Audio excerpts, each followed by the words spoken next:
Libraries are closing due to meth contamination. A grocery store with all items made from plastic just opened. And schools are banning physical contact, preventing students from holding hands and hugging. These are the weird stories for Wednesday on Weird AF News, the only daily weird news podcast recorded inside a closet. There it is. There's the wall right next to my ear. A second library closes due to meth contamination. The story is out of Colorado. For the second time in a month, a Colorado library had to close its doors in order to clean up a methamphetamine contamination situation. Officials in the Denver suburb of Englewood shut down the city library last week within a couple of hours of getting test results that showed that the contamination in the facility's restrooms exceeded state thresholds. Other spaces, such as countertops, also tested positive for lower levels of methamphetamine as well, and will require specialized cleaning. I'm very confused at what's going on here. You got people doing meth in the library? This sounds more like a Los Angeles library than a Colorado library. It says here, the larger scale remediation work will include removing tainted surfaces, walls, ductwork, and exhaust fan equipment. It sounds like there's methamphetamine in the walls and floating around in the ductwork and in the air, in the atmosphere of this library. How does this occur? I'm so confused. Let's keep reading. It says here, the city of about 30,000, just south of Denver, decided to test for the methamphetamine drug after officials in the nearby college town of Boulder, Colorado, closed its main library after finding similar meth contamination. They say this is the latest example of the balancing act that urban libraries have to navigate between making their facilities welcoming to everyone while also keeping them clean and safe. It says when a rash of overdoses in libraries were reported in the mid-2010s as the opioid crisis grew across the U.S., some libraries were equipped with the antidote naloxone, known by the brand name Narcan. So far, it seems library closures triggered by methamphetamine contamination are limited at this time to Colorado, according to Raymond Garcia of the American Library Association, which is unaware of any happening elsewhere across the country in recent years. The group declined to comment on whether drug use has been increasing in libraries, citing a lack of up-to-date data. Well, clearly there's an uptick in drug use in libraries if your walls have meth in them. I think that goes without saying. Now, I mean, of all the places to smoke meth, I never thought to do so in a library. I mean, I'm not into smoking meth, but if I was, it wouldn't be inside a library. The last thing I want to do is be around books when I'm on meth. I want to be bouncing in a bouncy house. That's what I want to be doing. Health officials say meth residue can be an irritant, causing symptoms such as itchy throat, bloodshot eyes, a runny nose. But secondary exposure isn't believed to cause any long-term chronic health concerns, thankfully. You're not going to overdose while reading a book at the library then, thankfully. Drug use is not common, it says, in the Englewood Library, but reports of it have increased in recent months as colder weather led more people to seek shelter there, with only a small number of them using in the library. Okay. More broadly, the library has attracted more homeless people since fully reopening after closing it at the beginning of the pandemic. Yeah, I've noticed that the libraries in Los Angeles attract a lot of homeless people as well, especially in the summer months when it's just unbearable and you have to be indoors in air conditioning, and the libraries have that. They interviewed one citizen about this who said, quote, "Well, I think if they would clean their restrooms a little bit more or paid attention to the restrooms and stuff or the people going in there, they wouldn't have this problem. In my view, the library should have better security and more frequent checks of the facilities." Yeah, I mean, are you aware what they pay these employees? Oftentimes the library is staffed with volunteers. And I mean, for $0 an hour, I'm not going to be a bouncer of a library bathroom and bounce out all the meth addicts. I'm just not doing that. The library that I frequented in downtown LA had a police officer there quite a bit, but not always. You know, this is what you're dealing with a library. I mean, you can't police this kind of stuff without having kind of the police force in or around there. And who knows what kind of budgets communities have. You know, a lot of times the police are sent to other places that they feel are more important. The last thing you think is that you need a cop inside a library. In some libraries, you sort of do.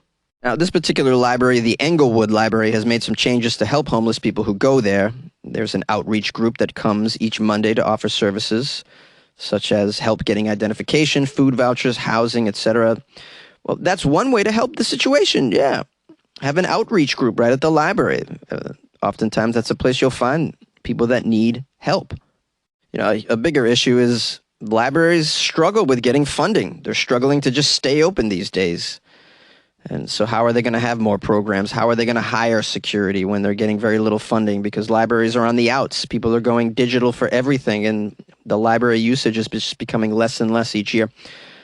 I like libraries, though. It's a nice, quiet place to go and smoke weed. I'm just kidding, guys. No, I meant go there and read and use the card catalog. Yay! A grocery store with items made from plastic. Ann Arbor, Michigan. A grocery store that features thousands of products made entirely of discarded plastic opened to the public on Tuesday. It's called the Plastic Bag Store. It is a custom-built public art installation and film experience designed to encourage all visitors to think more about the enduring impact of single-use plastics.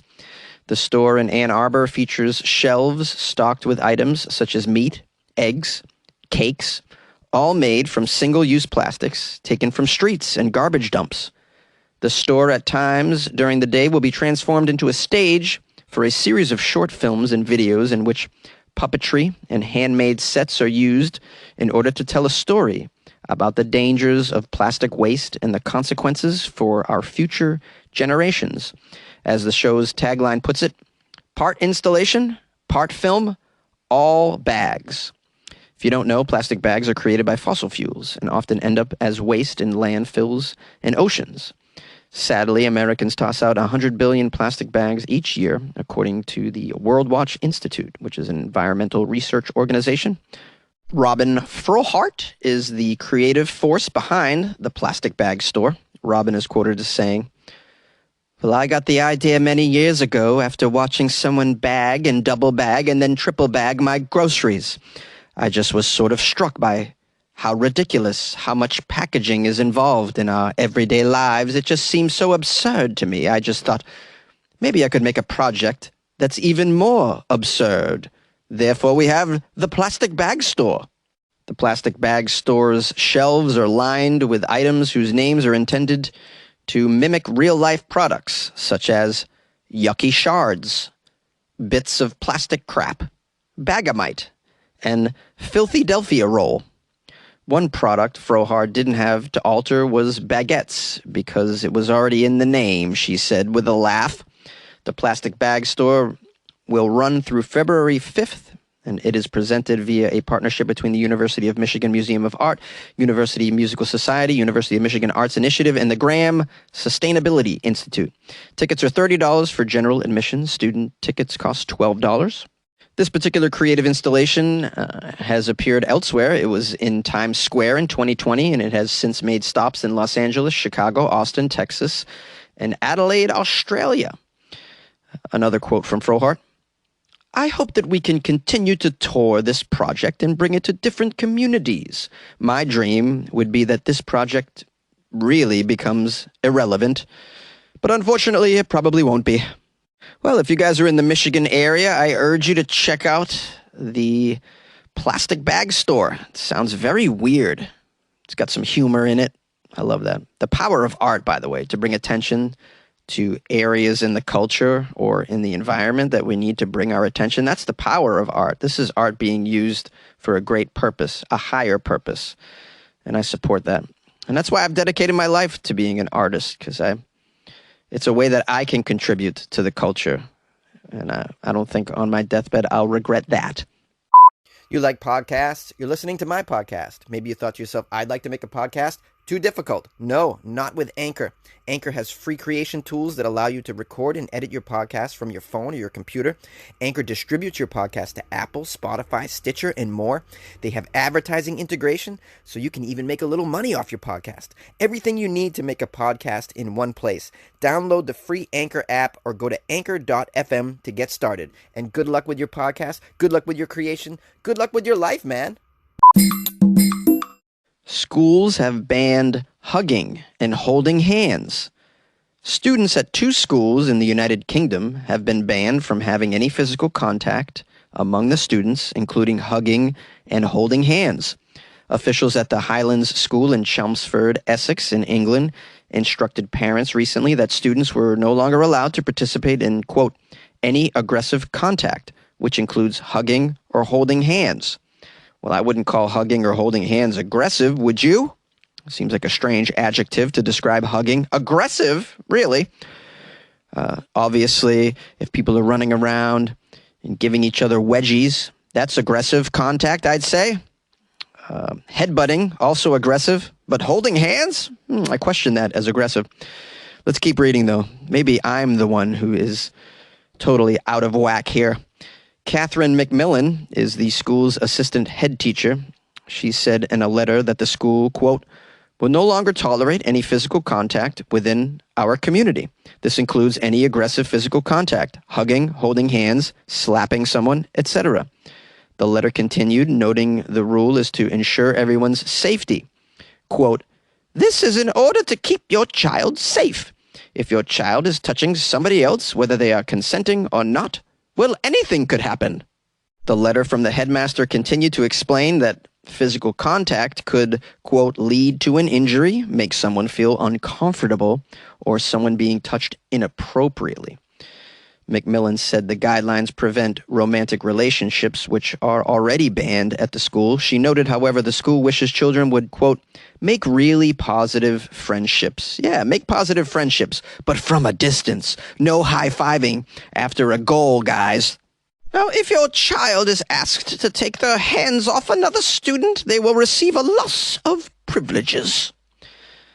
Maggie Callahan, the executive head teacher for Highlands School, told the media that the school prioritized well-being at all times and that the policies are designed to support their culture of mutual respect and inclusion. And their most recent policy has received positive feedback from parents and pupils alike. Administrators at South Church High School in Southend-on-Sea, a coastal city in England, similarly instructed parents that students were not to make contact. Students are not allowed to touch each other whilst on site. Absolutely no touching. And this will help create a very calm and orderly atmosphere and ensure that there is no confusion about play fighting or anything more serious. Exceptions, including performing arts classes, where students likely have to make contact during dances, sporting contests, and physical education courses. Okay, so you can still high-five after you score a goal. That's nice to know. Well, to me, this seems like throwing the baby out with the bathwater a little bit. I mean, you're not going to let students hold hands or hug ever or touch each other unless it's been sanctioned during an activity. I mean, I think the proper way to address this is to just be normal about it and allow normal interaction. Normal human interaction involves touching other people, in case you're wondering. Not in like, overtly sexual ways, this sort of thing. Obviously, that's wrong, unless it's consensual and usually private, not on school grounds. I get that. But I mean, what are we doing here? Just like observe the behavior, and if it's out of control in certain instances, it might be, then you deal with it. Or if a student reports that there was an instance where it was unacceptable, made them uncomfortable, then you deal with it. You don't just ban all physical interaction. It just seems odd to me, but whatever. I'm not a parent.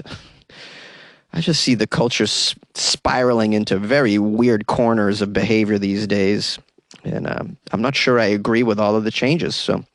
But I'm open to hearing from others. What do you guys think about this? Give me some feedback, especially parents. My number is 646-450-2012. Of course, you can email me as well, funnyjones@gmail.com. I would love to hear from somebody from the UK. Write me with those big words that you use. I'm always trying to learn big words, so I expect you to write me and use the word brilliant and knickers, torch and boot, these kinds of words. I like them very much. Yay! Hi, everyone, and thank you for spending some time with Jonesy in the closet for another episode of Weird AF News. If you haven't already, please like the podcast, subscribe if you'd like some more of this. We do it 5 days a week here because I'm a beast. I got a nice review from Rachel M. Whitney on Amazon, and she gave me 5 stars. Let's give her a round of applause, everybody. All right. Thank you for taking the time, Rachel, for writing me this 5-star review on Amazon. She wrote a whole paragraph, too. I'm going to read it. She wrote, "Yay for Jonesy." That's a nice title. And then she wrote, "This podcast is hilarious. Love how it's improv, so you never know what's going to come out of Jonesy's mouth.